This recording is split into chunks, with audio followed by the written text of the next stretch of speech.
Assalamualaikum warahmatullahi wabarakatuh. Alhamdulillah Bapak Ibu, kita ketemu lagi dalam kondisi sehat. Harapan saya pada saat-saat sekarang pandemi belum berakhir, kita tetap sehat. Yang paling penting kita tetap jaga protokol kesehatan, makan minum cukup dan jangan stres biar kita kuat antibodinya. Nah, pada saat ini saya kepingin menyampaikan sedikit bahan untuk diskusi lah yang berkaitan dengan dalam kehidupan sehari-hari yang berkaitan dengan tauhid yang kita dalami, bahwa kita untuk dalam kehidupan bermasyarakat kita harus banyak diam. Artinya diam ini bukan diam yang ini yang mutlak tidak ngomong sama sekali, tidak. Jadi kita bicara seperlunya. Bicara seperlunya yang bermanfaat dan tidak berbasa-basi. Yang berkaitan dengan diam, tidak banyak bicara, tentu banyak panduan-panduan atau ulasan-ulasan yang berkaitan dengan itu. Bapak Ibu tentunya bisa melihat nanti browsing di Google, banyak sekali yang membahas masalah itu.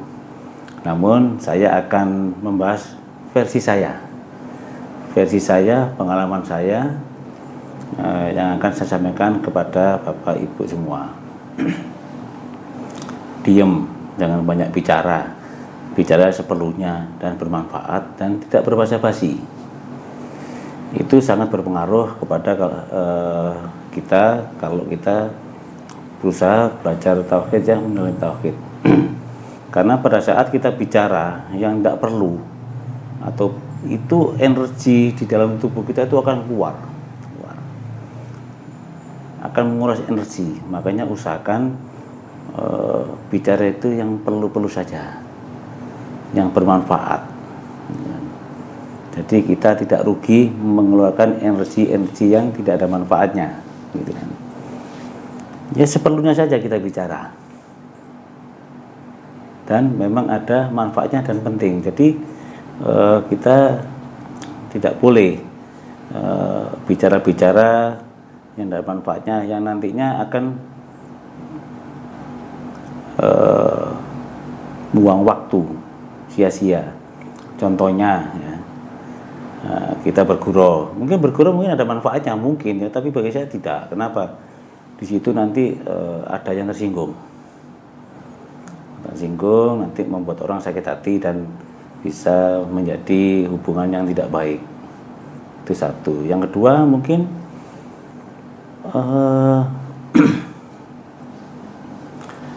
timbul ghibah, timbul juga nanti fitnah, tambah repot lagi nanti kita. Tujuan kita nanti mencari silaturahmi tidak tercapai, malahan kita banyak musuh dan banyak dosa. Termasuk juga kita ngomong basa-basi, dilarang kita ngomong basa-basi itu. Walaupun dalam kehidupan kita bermasyarakat sehari-hari sudah terbiasa basa-basi itu. Misal Pak Roni ini badannya capek sekali gitu kan, maunya istirahat. Ternyata ada teman lewat di depan rumahnya, sini nak mampir dah, kita ngomong-ngomong. Padahal Pak Roni maunya istirahat. Jadi kalau seperti itu sebaiknya Pak Roni tidak selalu ngomong, sudah paling-paling menegur, halo gimana kabarnya, sudah itu aja. Tidak perlu nawarin mampir rumah. Nanti kalau betul-betul mampir ke rumah, nanti Pak Roni jadi tidak enak hati. Waduh, aku kata istirahat ndak iso, koncoku teko lah gitu kan. Sebaiknya tidak disampaikan.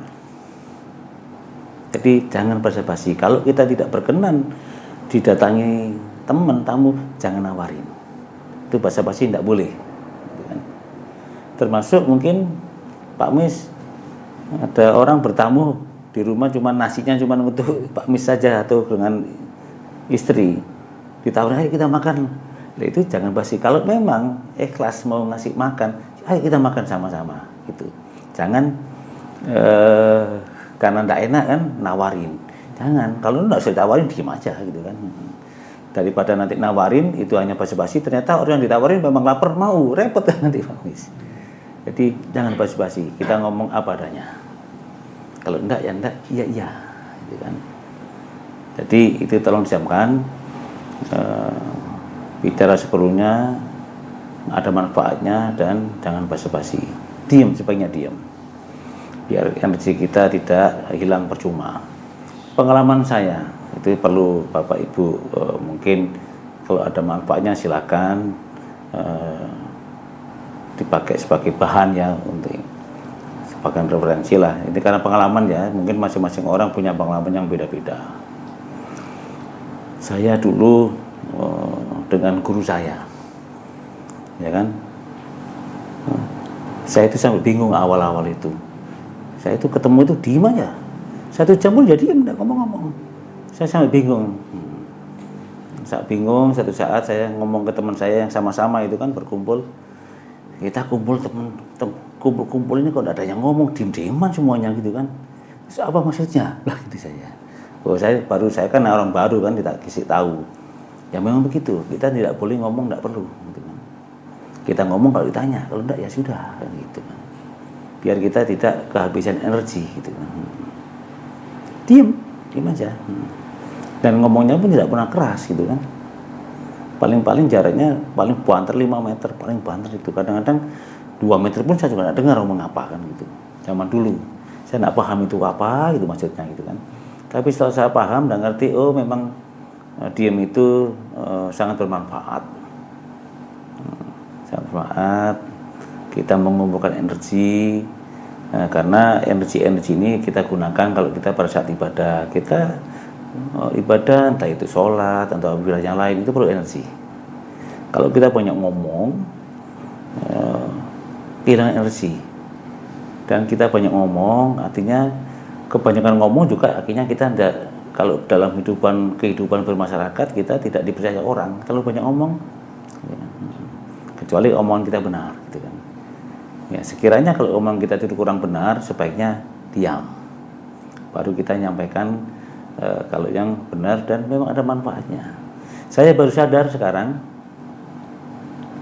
setelah saya paham ya dulu, gitu, ternyata diam itu banyak manfaatnya.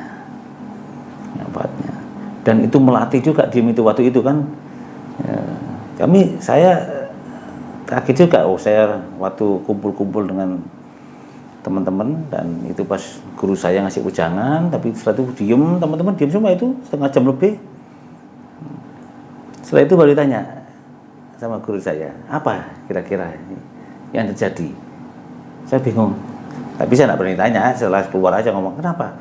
Pada saat diem itu kita berusaha menembus hati orang masing-masing itu, ngomong apa masing-masing orang di hatinya itu. Oh ternyata begitu, kita dilatih kita itu. Karena kalau kita banyak ngomong itu tidak bisa, kita bisa menangkap hati dan perasaan orang itu. Kita melatih. Oh ini maksudnya, dilatih. Tapi karena saya nggak ngerti ya saya diam aja. Baru setelah saya agak paham, saya mulai latihan itu.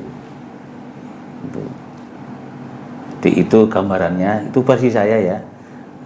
Kalau versi-versi yang umum Bapak Ibu bisa googling lah, itu banyak itu. Tapi intinya diam itu banyak manfaatnya, gitu kan. Walaupun mungkin tidak umum bagi orang-orang kebanyakan, gitu kan. Jadi itu pesan saya, sehingga bicara yang bermanfaat dan perlu dan tidak basa-basi. Insya Allah apa yang saya sampaikan, kalau memang menurut Bapak Ibu ada manfaatnya, silakan sebagai bahan ya untuk kita bermasyarakat. Kalau ada yang mau sampaikan atau tanya silakan mungkin. Baru ini boleh tanya silakan. Boleh bebas, tapi upayakan yang berkaitan dengan ini.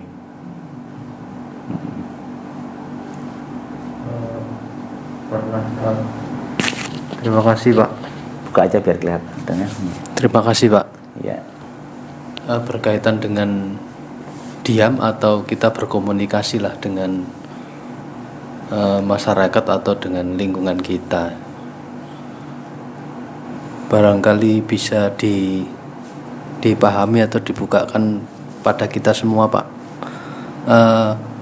Saya pernah ngomong ya, karena saya di lingkungan orang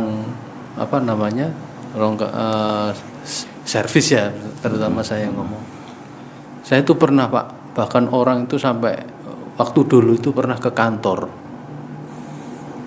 Padahal saya itu menjelaskan, bukan salah tompo yang terjadi. Ternyata dia malah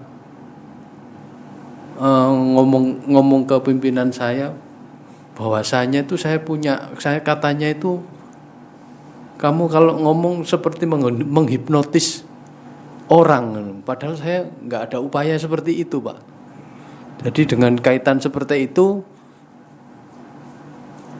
pernah terjadi juga kan, orang yang ngomong terus seperti menghipnotis seseorang itu, apakah ada sesuatu hal yang mengganggu atau sesuatu hal yang menjadi tolak ukur posisi yang negatif gitu, Pak? Terima kasih. Iya, Pak Roni. Saya tidak tahu ya apa yang disampaikan atau dibicarakan Pak Roni dengan customernya. Namun kalau dari sekilas apa yang disampaikan tadi, seolah-olah dia kan tidak terima apa yang diomongin Pak Roni kan gitu. Nah, itu sebagai gambaran, Pak Roni sebagai pelayan ataupun untuk customernya mungkin tidak terlalu banyak bicara. Kalau tidak diperlukan, dalam pengertiannya gini, apa sih yang dibutuhkan customer, sepanjang dia itu sudah menunjukkan apa-apa yang perlu diperbaiki ataupun mungkin diselesaikan, sudah sebatas itu saja. Ya, mungkin omongan-omongan yang perlu saja, misalkan ya hanya sebagai pembuka omongan, permisi dan lain-lain, mana-mana yang perlu diperbaiki, yaitu sudah gitu kan. Kalau terlalu banyak omongan, khawatirnya kayak tadi itu, dia tidak pas. Mungkin Pak Roni tidak ada punya niatan seperti itu, tapi dia menyimpulkan gitu kan, sehingga lapor ke atasan, itu kan tidak enak. Padahal apa yang saya maksudkan tidak seperti itu.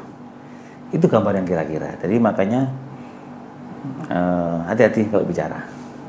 Saya tidak tahu ya apa yang dibicarakan, tapi sekilas seperti itu, kira-kira begitulah konsekuensi dari mungkin Pak Roni banyak bicara. Mungkin ya, saya tidak tahu apa yang dibicarakan waktu itu, tapi kenapa kok dia sampai protes kan begitu. Padahal bukan begitu niatnya, tapi akhirnya terjadi perbedaan persepsi. Itulah kira-kira Pak Roni. Apalagi Ibu, Bapak silakan. Silakan. Santai aja kita. Nambah wawasan. Silakan. Ya, Pak. Terima kasih pengalaman Bapak terkait dengan diam ini. Ya. Memang seperti peribahasa diam adalah emas itu mungkin ya. Yang ada disampaikan ya? Bapak tadi. Ya. Betul, Pak. Yang saya tanyakan, Pak, apabila sudah kejadian tadi, Pak, mungkin ya tanpa ada maksud atau unsur kesengajaan, bahwasanya kita sudah banyak bicara, kemudian juga mungkin juga terlalu banyak bergurau atau basa-basi. Lah ini kan tadi Bapak menyampaikan energi akan habis gitu. Iya. Nah, atas apa yang kami lakukan, Pak, untuk kembali menyerap energi positif lah tadi, Pak, begitu. Terima kasih. Iya, Bu Ali. Jadi kalau Ibu mungkin sebagai abdi masyarakat itu akan banyak berhubungan dengan masyarakat ya, yang mungkin perlu penjelasan. Kalau dalam posisi ini mungkin Ibu harus banyak bicara, namun dalam koridor bicara sesuai dengan porsinya ya, tidak berlebihan gitu kan. Ya, sepanjang itu memang bermanfaat dan memang harus disampaikan, sampaikan. Malah nanti kalau kurang bicaranya nanti timbul salah persepsi. Ya, tergantung situasinya. Diam adalah emas pada saat-saat tertentu. Tapi pada saat-saat tertentu ya tidak boleh diam. Apalagi Ibu sebagai abdi masyarakat, misalkan memberikan penyuluhan kepada masyarakat, masyarakat harus tahu. Itu kan sampaikan, tentunya sampaikan dengan hal-hal yang bermanfaat ya. Yang saya sampaikan dari awal tadi, yang tidak basa-basi, tapi memang itu penting disampaikan. Jangan sampai masyarakat tidak tahu. Namun seandainya di dalam pembicaraan menyampaikan itu mungkin karena waktunya terlalu lama, akhirnya diselipin dengan guru-guruan yang kalau orang mempelajari tauhid ya, ini kadang-kadang guruan-guruan itu akan membuat badannya itu kurang energi, gitu kan?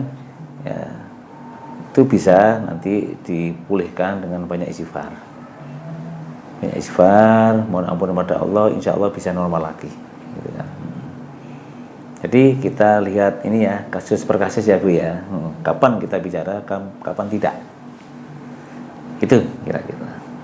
Silakan kalau ada yang lain. Silakan.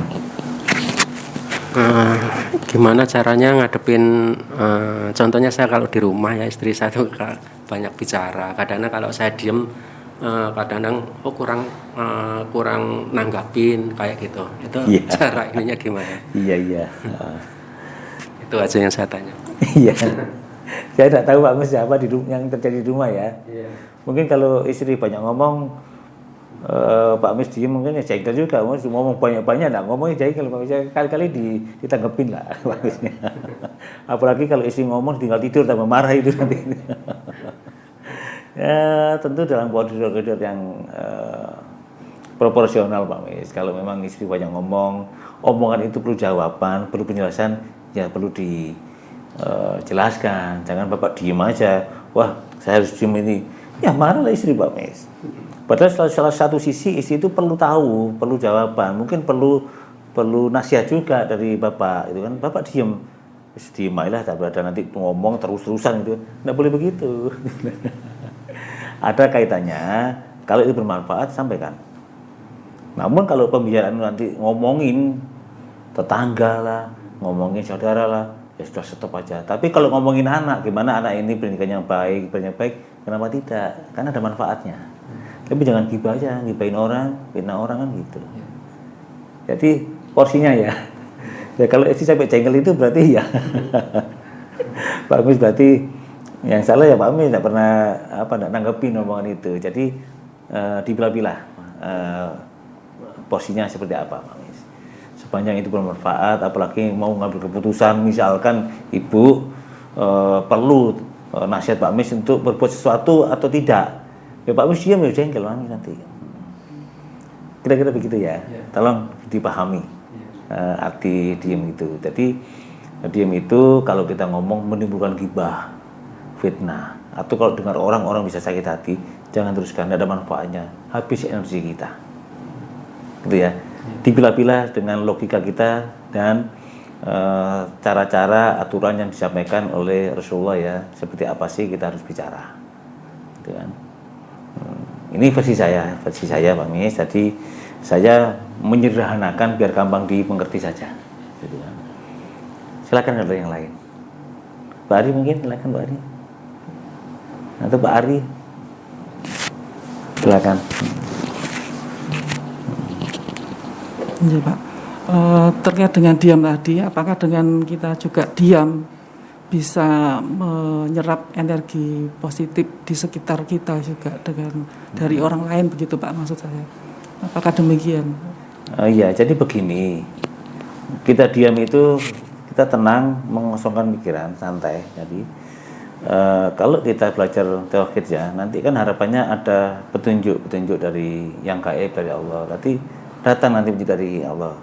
Kalau ada dulu mungkin pernah tahu ada yang namanya ilmu laduni ya, datang dari atas, itu kita akan menyerap. Tapi kalau kita banyak ngomong itu kan nggak sempat masuk. Kenapa? Ego kita yang muncul. Ego. Kita tidak akan pernah dapat ilmu yang aslinya nanti. Ego kita muncul gitu kan. Dimanja nanti tahu-tahu ada titik harapan, tadi harus begini. Itu insya Allah ada petunjuk nanti. Jadi kalau kita terlalu banyak bicara nanti gambaran-gambaran, isyarat-isyarat itu yang baik itu tidak bisa kita tangkap. Malahan kalau kita bicara terlalu emosional nanti menyerempet-nyerempet, nanti ngomongin orang, ya, mencari kesalahan orang, sudah hilang semua nanti eman, sehingga ilmu-ilmu yang baik yang nanti akan masuk dalam diri kita itu kelewatan. Sehingga apapun kalau terjadi apa-apa kita diam dulu sambil banyak istighfar baru kita ngomong. Sehingga insya Allah kita harapannya terjaga dari omongan-omongan yang tidak perlu. Gitu Pak Ari.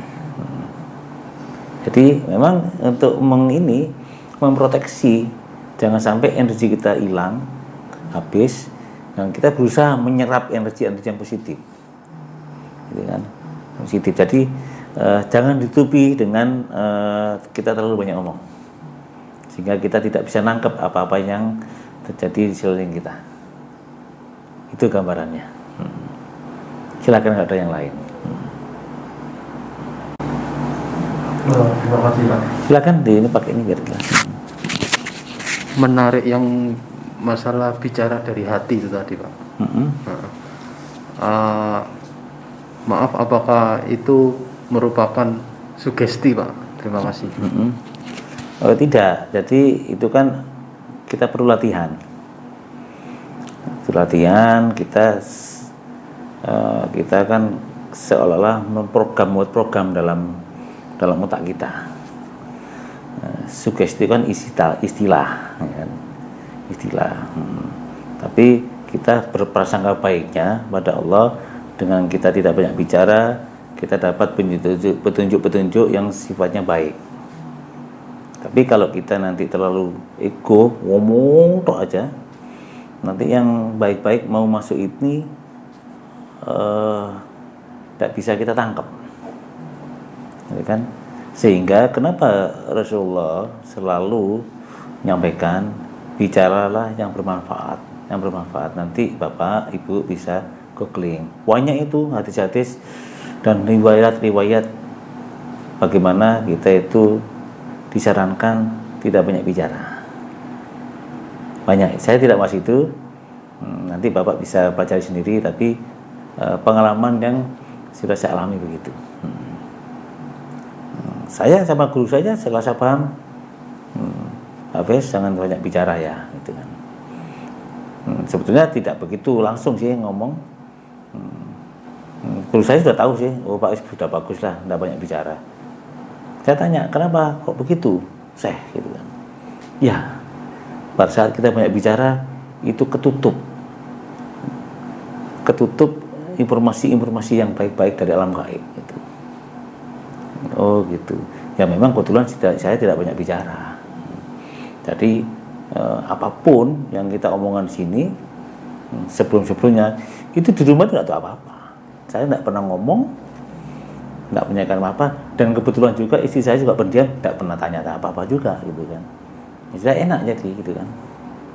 Kadang-kadang itu yang jadi, ya mungkin Bapak Ibu tidak percaya, apa iya sih dalam rumah tangga suami istri tidak pernah ngomong gitu. Tidak pernah ngomong gitu. Bisa tanya sama Raffi, paling saya ngomong yang lain, yang masalah berita apa gitu kan. Tidak pernah, paling saya guyon-guyonan sama anak kecil, anak-anak itu kan, guyon-guyonan goda anak-anak itu aja. Jadi betul-betul kita itu, saya alhamdulillah bersyukur, saya juga tidak banyak ngomong, istri saya juga tidak banyak tanya. Jadi tidak kepancing, sama-sama tidak mau tahu gitu kan. Itu gambarannya gitu kan. Silakan kalau ada yang lain.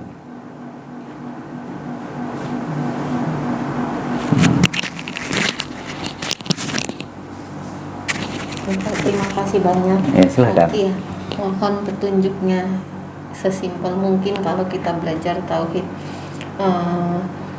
Badan kita berasa seperti apa sih Pak? Kalau kita banyak bicara, setelahnya tidak diam, terus kalau memang kita juga mendapat rahmat yang langsung petunjuk dari Allah, itu seperti apa Pak buat kita pemula yang belajar tauhid begini? Terima kasih. Iya, jadi terima kasih Bu.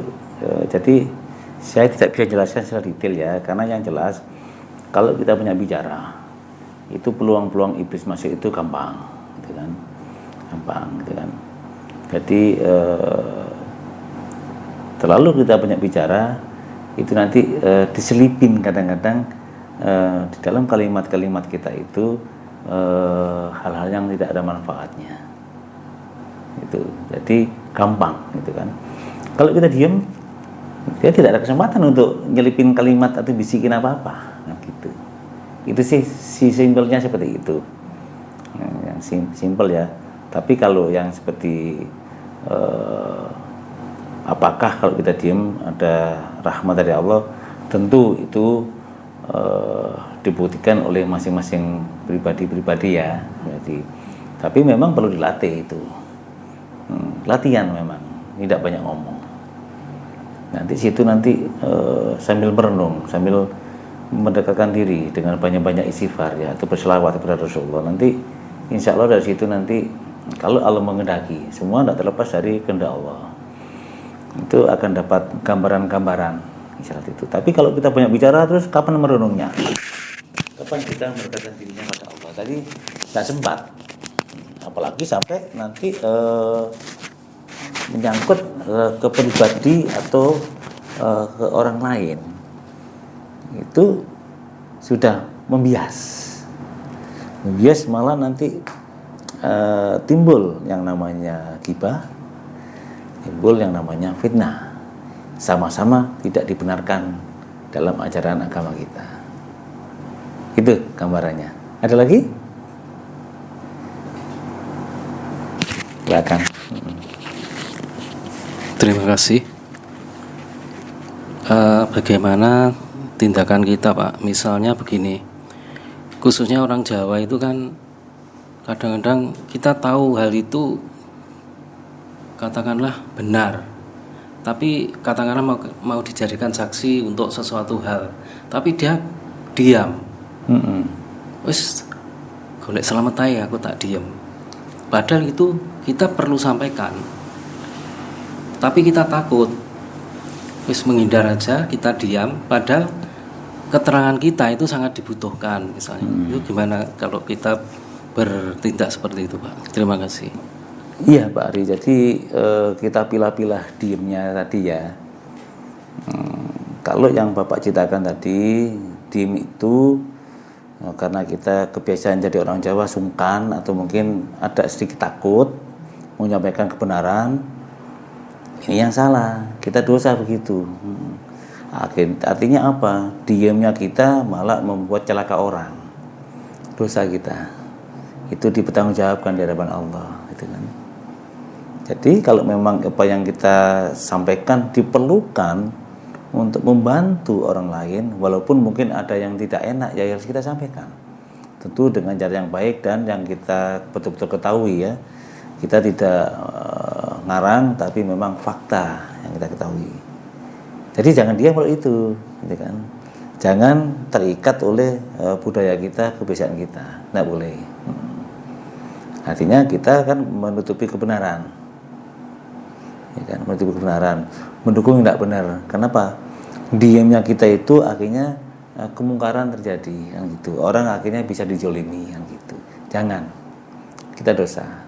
Jadi dipilah-pilah ya Pak ya, mana yang diam dalam pengertian yang ada manfaatnya, yang tidak. Kalau tadi kan sangat bermanfaat, kenapa kita diam? Kita sampaikan.